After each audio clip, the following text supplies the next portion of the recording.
I know everybody's doing a tribute to Akira Toriyama, and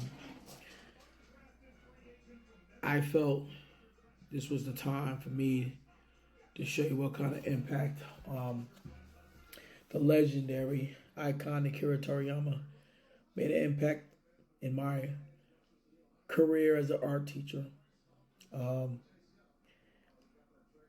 and as an artist. Um, I've been a Dragon Ball fanatic, like even before it was dubbed by Funimation, it was dubbed by Ocean, I believe, in the '90s. Um, then I found myself, went and got the Magnus. I got, I got tons of Dragon Ball Magnus. You know, of Dragon Ball Z. Um, then I would go, me and my students, I used to take them down to, we used to go to New York and go to Canal Street back when they were selling the underground uh, anime subtitles. I used to get all the episodes from there. And then once it got to Funimation and they dubbed it, I still went out and bought the episodes. Which leads me to my, the point that Akira Toriyama made for me. Years ago, man, wow, over 20 years ago, there was a lot of, I come from the city of Newark, New Jersey, and there's a lot, as a teacher, you see a lot of students. You see a lot of, you hear, you see, and you see a lot of deaths from, students and friends, family that you're close to. I said goodbye to a lot of students and funerals and wakes from various funeral parlors in Newark.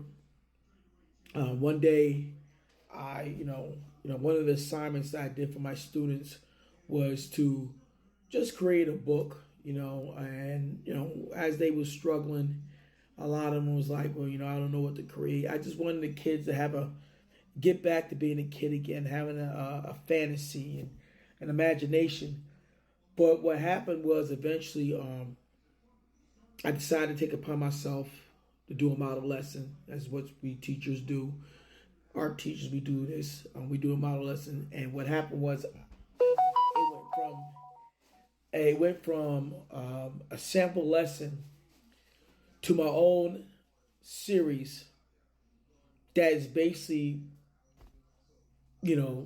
inspired by Dragon Ball. Only difference is everything takes place in the city of Newark. This story is called The Adventures of Mr. Carr. I'm sure you've seen my captions. But this is what happened. Originally it started off, you can barely say because it's so old. It started off with The Adventures of Mr. Carr. This was back in the year 2000. It's a long story of how it all came about. Of course, back in, I had the baby face. This is old because I'm rocking the baby face. But I read it. This was just a simple lesson how the scholars should make a simple book. But what happened was, it was in 2001 when I did this. I didn't realize it was going to be the kids loved it, and the kids demanded for more, which led me. So I went from doing a sample book.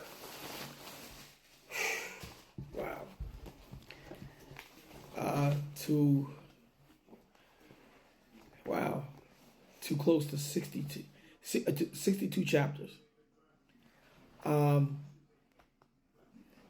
didn't realize not only was it fun to do, I got inspired by the joy and the excitement because I was reading these books to the students from kindergarten all the way up to 8th grade, even some high school kids.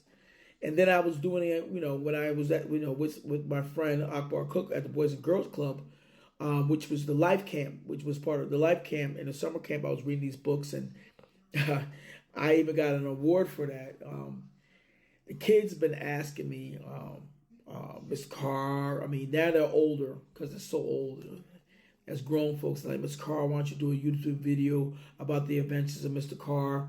We missed. And why don't you keep it going? I'm telling you, you could blow up. And I never did it because I knew most all these stories, even though they're from the city of Newark, but I virtually stole. I was inspired, and I took the ideas from and all the arcs from Akira Toriyama, you know, and the only difference is I put my own spill of things and gave them Afrocentric features.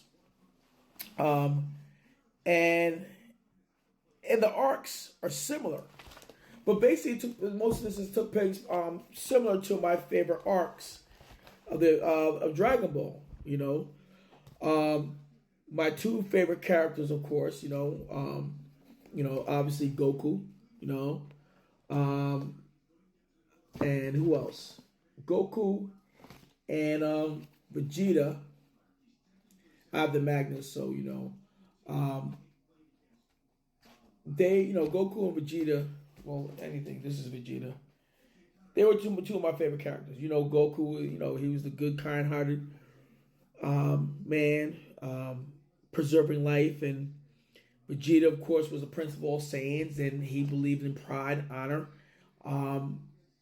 Because they were two of my favorite characters, what I did was I was and of course again to inspire the kids, I made I wanted them to draw themselves as superheroes, and what I did was I ended up creating not only myself.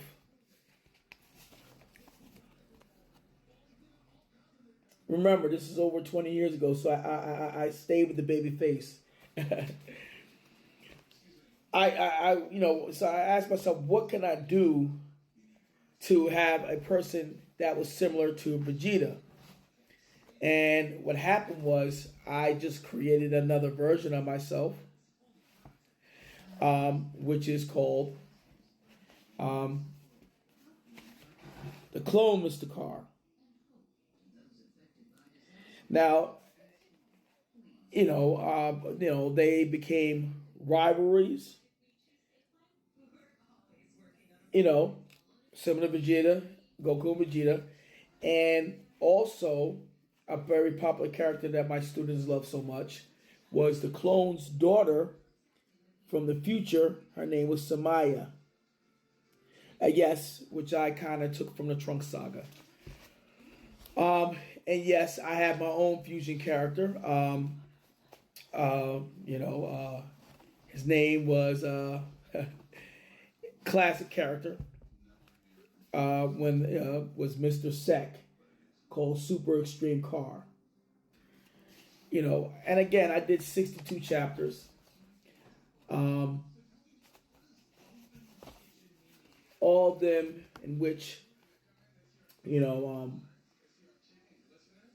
kids fell in love with it. And then people ask me, well, why'd you stop? About around I think I did from 2001. I think I got done in 2005. Then I went through a stint, probably 2007. I just started battling alcoholism. Everything went down. But make a long story short, my alumni students, you asked for it. So what I'm going to say is this.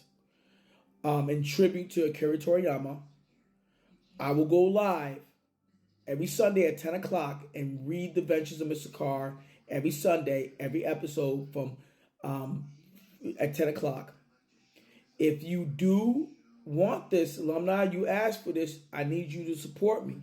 That means it has to be a like, comment, share. I'm not going to sit there and go live with only 5 people. I'm saying it's got to be banging. So I'm hoping for that. You know what I mean? Because this is what you asked for. Let's make, and I'm doing this for y'all, but most importantly, I'm doing this in honor of Akira Toriyama. If you guys are with it, then give me a like, comment, share, and let's honor this man because he did make an impact in my life, and there's so many reasons why Akira Toriyama told me everything, and that's why I'll be going in hard in the gym, whatever. But tell me what your thoughts are. Thank you. Have a blessed one.